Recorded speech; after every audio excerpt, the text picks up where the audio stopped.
Welcome back to Breakdown. Today is August 1st, Tuesday, 2023. T-minus 31 and counting. JJ, some days don't go so well. Some days are bad, Me personally, today was kind of tough. Don't know it all, but two things I do know, JJ. What are these two things that you know? I know fishing. Okay. And I know college football. You know, fishing and football. Which one you want to talk about? Well, let's talk about fishing. So, I was thinking about trying to go wide mouth bass fishing. No, we're not going to do that. We're going to talk about football. Michigan State Spartans. That's the specific team we're going to do. T-minus 31. Yes, sir. Friday, September 1, 7 o'clock, East Lansing. Yeah. What's the biggest thing about that game, JJ? We're going to get into games individually in a minute, but just that day, what's the biggest thing about that? I'll tell you. It's the first time that sports fan in the state of Michigan, college sports fan, will be able to enjoy a cold one during the game. Yeah, they're allowing beers, alcohol sales. Long overdue. Yeah, Okay. I mean, that's not...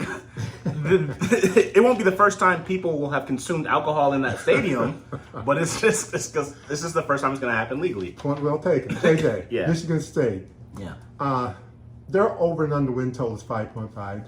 Coach, this is their coach, Mel Tucker, defensive coordinator previously at Georgia for 3 years, Yeah. 2016, 2018. Yeah. Head coach of Colorado for 1 year, 2019. He's done 5 and 7. Yeah, he's done 3 years at Michigan State. He's 18-4. 18-4? 18-14. Okay. I wish he was 18-4. That would be... 18-14. What's your take on Mel Tucker? Well, this is his 4th year. I think this is his prove it year. You're going to be forgiven the COVID year. Everyone's forgiven the COVID year. Okay. But he had an outstanding second season with 11 wins and a Heisman Trophy candidate, even if he didn't get an invite to New York. Yeah. And now, ever since that season, that magical season, he's been trying to match that. And last year was not a great effort in that respect. What are your thoughts on? Well, you know what? 3 years, he's played Michigan 3 times. Yes. What's his record against Michigan? The mighty Blue. I think he's 2-1 against Michigan. Oh, so that gives him some bargaining chips, right? Well, maybe if he wasn't getting paid what he was getting paid, but I think he got paid handsomely for that record. I tell you what, most people will take 2-1 a record against Michigan. Well, he's on a one-game loss. If they just keep it going at that percentages. Yeah. Is Mel Tucker sitting on the hottest seat in the Big Ten? The hottest seat in the Big Ten. Well, Scott Frost is gone. He is. Um, Wisconsin got rid of their coach. Paul Chryst is gone. Yeah.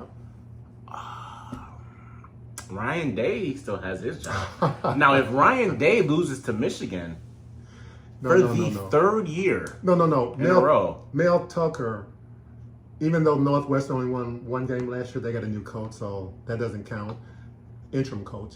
Mel Tucker, you're on the hottest seat in the Big Ten. But the good thing about it is you're going to overachieve dramatically this year. You heard it here, JJ. It's going to overachieve dramatically. Like I said, we're going to break it down. We're going to break down Michigan State's this year. Let's talk about their quarterbacks. Let me ask you a question, and then you can tell me. Well, no, you tell me something, and then I'll ask you a question about their quarterback. Okay. Yeah, you want me to tell? You want me to ask you the question? Yeah. Okay, I ask you the question. Yeah. Why would a 2-year starting quarterback leave a 5-17 to go to another 5-17? It would have to either be the better weather or the NIL package. Or you left out one, the one that I'm choosing to accept. Okay, what's your explanation? Competition. Yeah. Was there a guarantee that he was going to be a 3-year starter at Michigan State? There was absolutely not one, and he didn't. In my opinion, he didn't earn it. Okay. I remember in a previous podcast calling for one of his understudies to step in and take over the role. Well, during his career at Michigan State, he threw for over 6,000 yards. He did. And back-to-back over 3,000 yards and 46 touchdowns. Yeah. Those numbers are not bad. They're not bad, but his primary target, his high school teammate, is no longer there. He's a Green Bay Packer, Jaden Reed. Yes. And their best receiver is no longer there either. He specifically left because, he said initially, because of who the starting quarterback was going to be, because of Peyton Thorne. And you talk about Keon Coleman. Keon Coleman, the basketball playing power forward who transferred to Florida State, and who's apparently, that's a loaded wide receiving core. Florida State? Yeah, they have another guy supposed to be a first-round draft pick in there, and apparently they're saying Keon Coleman is the number one guy in that room right now. Well, you know what? And we're getting off track a little bit. I've seen people say Florida State might win it all this year. They absolutely could. I'm looking forward to is it the first game of the season where they play LSU? I think it is the first game of the season. Oh, They yeah. play LSU. Everybody wants to see that one. Okay. But quarterbacks, Peyton Thorne transferred to Auburn thinking he was going to be the starter there. And the reports are coming out that he's not going to be the starter. The starting quarterback from last year is going to be started again. Looks like the incumbent will be a starter. Yeah, Robbie Ashford. Yeah, but So, go ahead. But Hugh Freeze did say that he anticipated playing a 2-quarterback system this year. So hopefully he won't have to just warm the bench. So, who's Michigan State got to replace Mr. Thorne? Well, in all likelihood, it'll probably be Noah Kim, the Agreed. guy in his third year from Virginia. Yeah. He Not Virginia University. from the state of Virginia. Right, high school. He not a transfer. He's always been in Michigan State. He committed to Virginia Tech initially in 2019, but Michigan State flipped him and he came to East Lansing in 2020. So Noah Kim, he played in 3 games last year. Yeah, he was 14 for 19. I think he completed 77% of it. It was either 72 or 77% of his passes, and he threw 3 touchdowns. He did. He threw a touchdown against Akron, a touchdown against Minnesota, The only points that they got against Minnesota, by the way. and a touchdown against the Ohio State. He was 6 of 10 against Ohio State, passing proficiency. So this is my question. He's allegedly the starter. He's still in the competition True, with true. Katin Houser, the highly touted redshirt freshman. That is true. You make a great point. I'm just going to use my opportunity to say that I think Noah Kim's going to be the starter, and I think he's going to overachieve dramatically. And if he does, the 5.5 win total that the sport books have for Michigan State will be shattered. I agree with almost all of what you just said. Unfortunately, I don't know about the 5.5 win total being shattered, but I do think it's going to be a breakout year for Noah Kim. Okay. I believe in him. I believed in him last year. When he came in mop-up duty, I thought he looked more dynamic. He was more decisive. He didn't have the interception problem that Peyton Thorne had. He seemed to know where to go with the ball. He seemed to be able to move defenses with his eyes. I'm a big fan of Noah Kim's, and I think that he can step in and deliver Michigan State a much better quarterback play. But I do fear that losing those receivers. Well, we're going to talk about receivers. And in addition to, okay, we'll talk about receivers. But, I'm going to go back and repeat myself.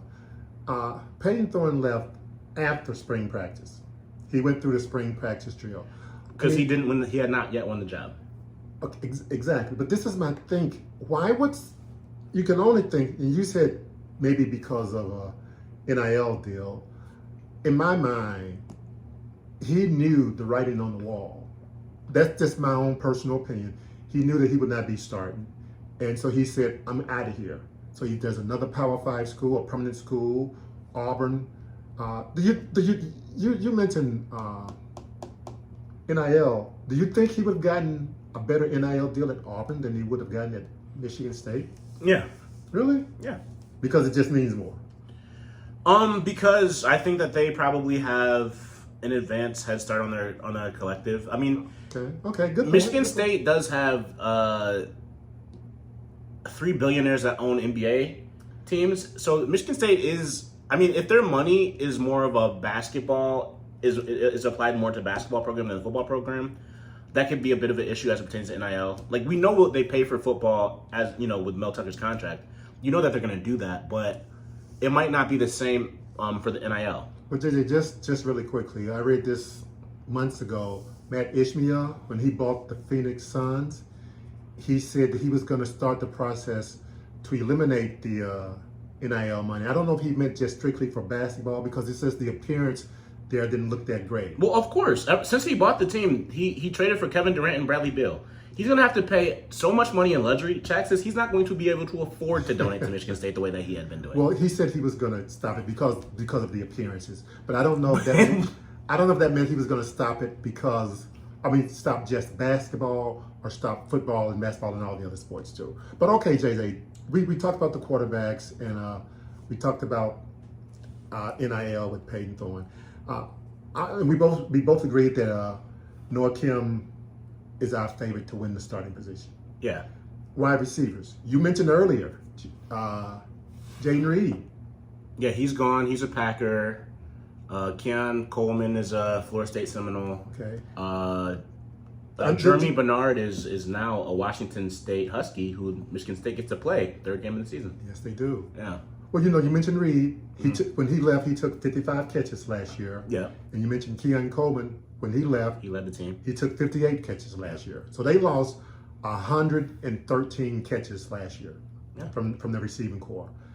And both guys who will play in the NFL. And they got a new quarterback.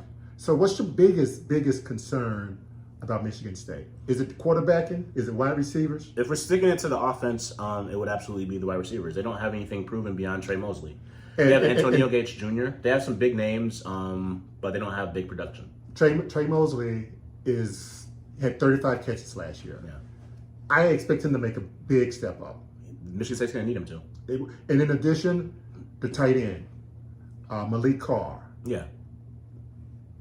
He'll be starting again. I just expect the tight end to get used more. They also have a transfer from Boise State, Tynell Hopper at tight end. Okay. So they could go 12 personnel. They could go 2 tight ends. Okay. I'm convinced that their quarterbacking position will not take a big hit.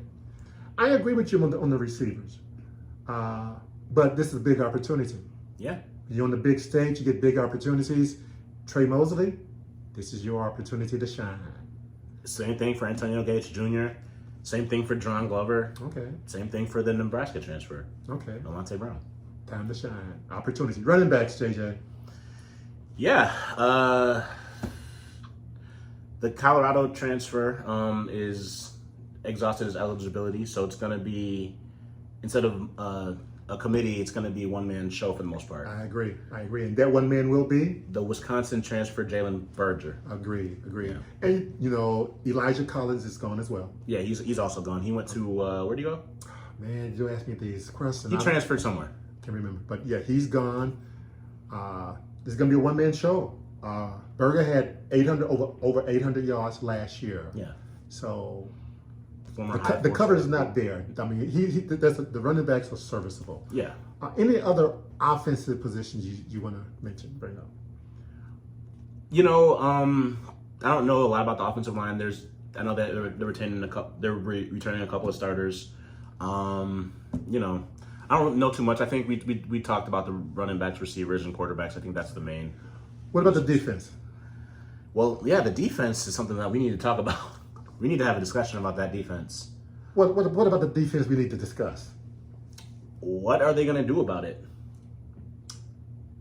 They're going to improve it. What else can they do? They got to improve it. Well, you are right about that. Their pass defense ranked last in the country per SP Plus, and NBC. Basically, the last 2 years, their pass defense has stopped. Yes, and last year they generated less pass rush than they did in their 11-2 Peach Bowl season. So they're gonna have to generate more pass rush to help the passing game out. I agree. They returned one starter in Charles Brantley, I think. Defensive back. Yeah, defensive back. That was like a plus player. He's gonna need to be even better, and all of their transfers that they have coming in are also gonna need to. I mean, they're gonna need to step up. They're the worst passing defense in the country. You and I both agree. I mean, there's not a lot to talk about the defense other than improve the pass rush and improve the pass defense.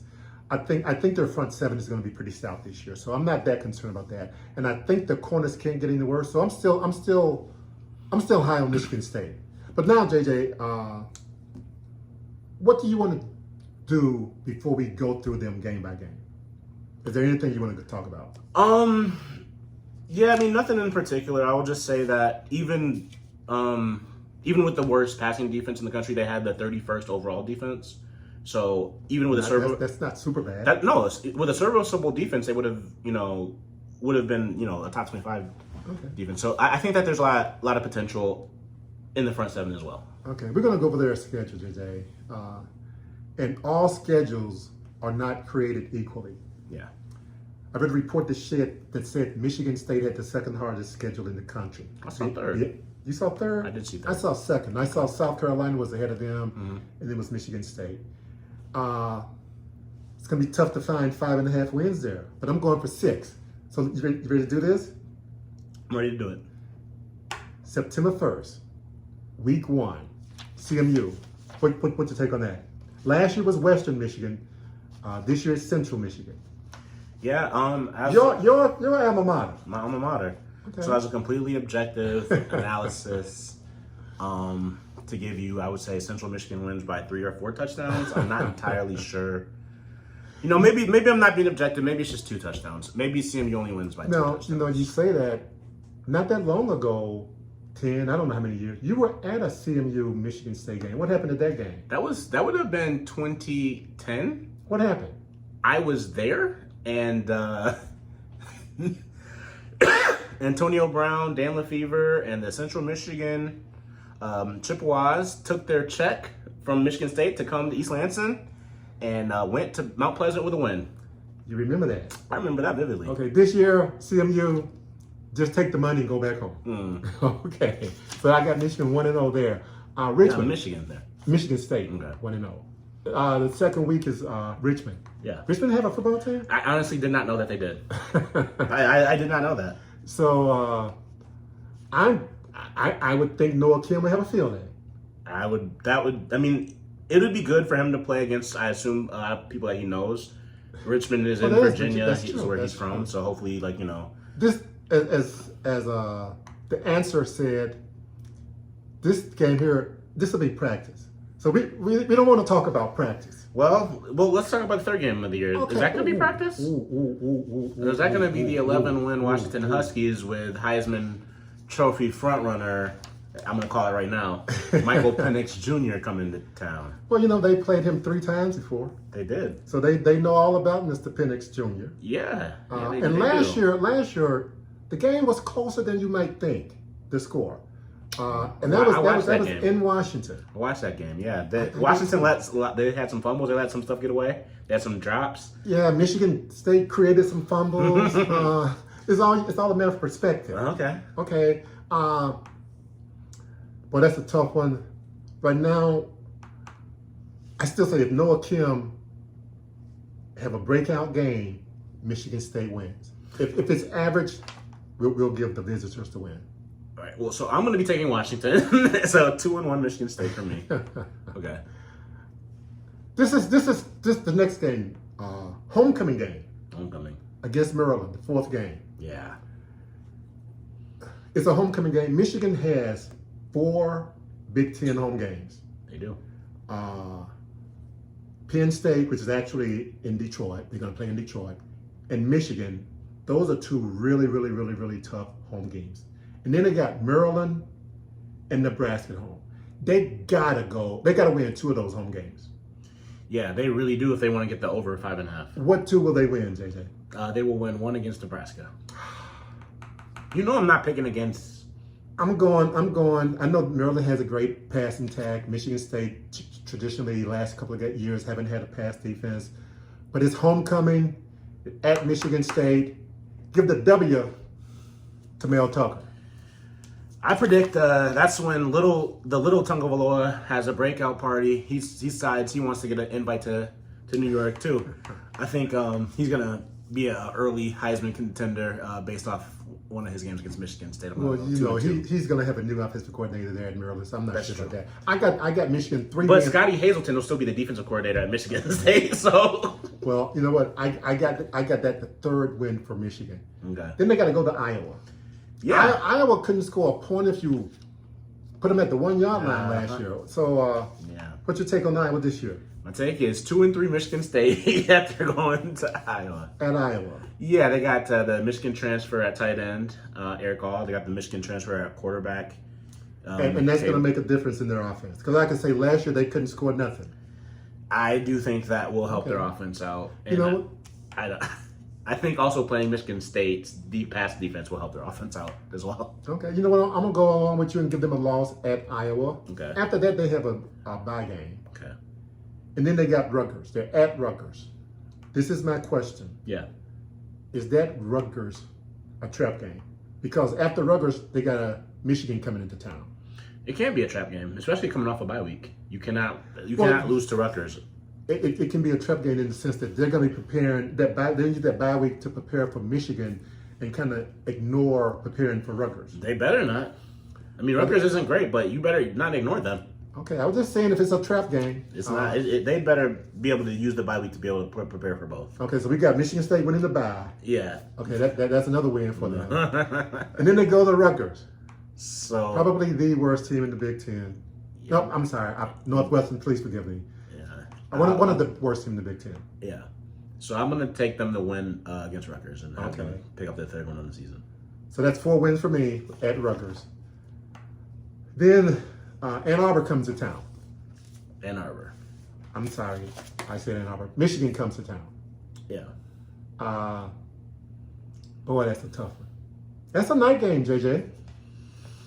Yeah, it's gonna be a tough one for one team. It's not gonna be that tough for another. Is my prediction. Well, you know, the 2 times Michigan State, in the last 3 years, they've beaten them 2 times. Mhm. Were they projected to win either of those 2 wins that they got? They were not. You think they'll be projected to win this year? No. Case closed.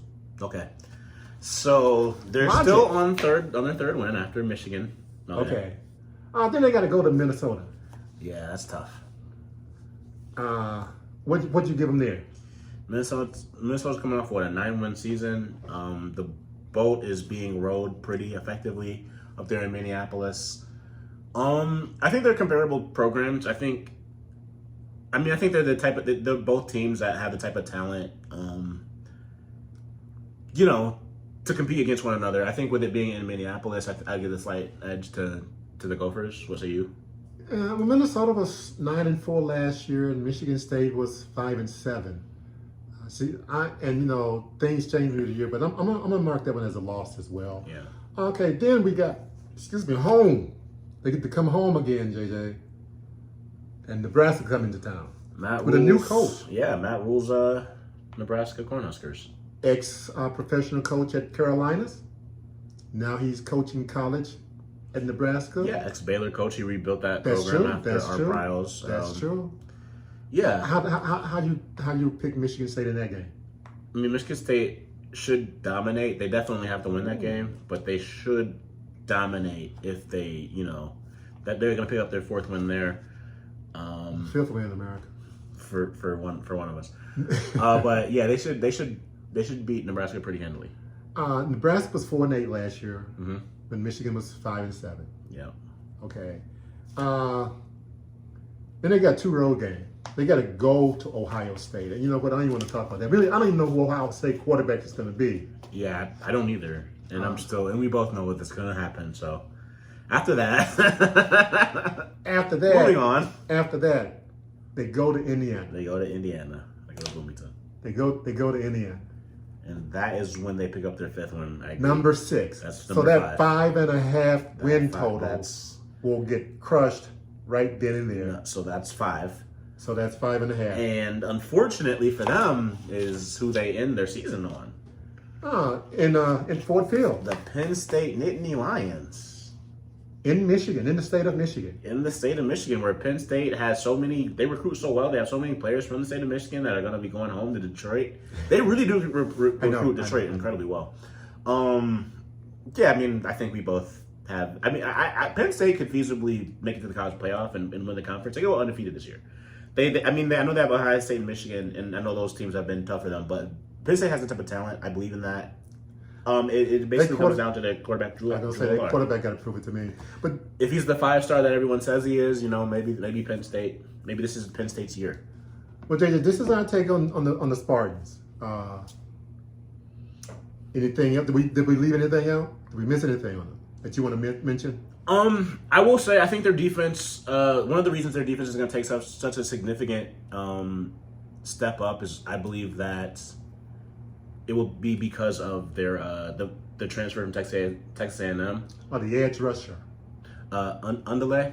I think that's going to be like a huge.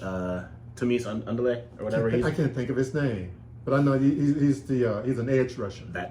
His name is like Tumisi. I don't know. I know what you're talking about. I just can't think of the name. And I agree with you. It's going to help their defense tremendously. Yeah. Other than that, I just know Michigan State's going to break that 5.5, and that's the Michigan State rep, JJ. Next time, guess what we're doing? Next time, I think we're going to be doing an SEC program. We'll break it down. We'll break down the Fayetteville Razorbacks next time. Make sure you come back for that amazing breakdown. We're going to tell you their over and under and how they're going to shatter it, and also how they got the Heisman Trophy winner as well. JJ, can we get out of here? Let's go. Let's get out of here. There it is, America.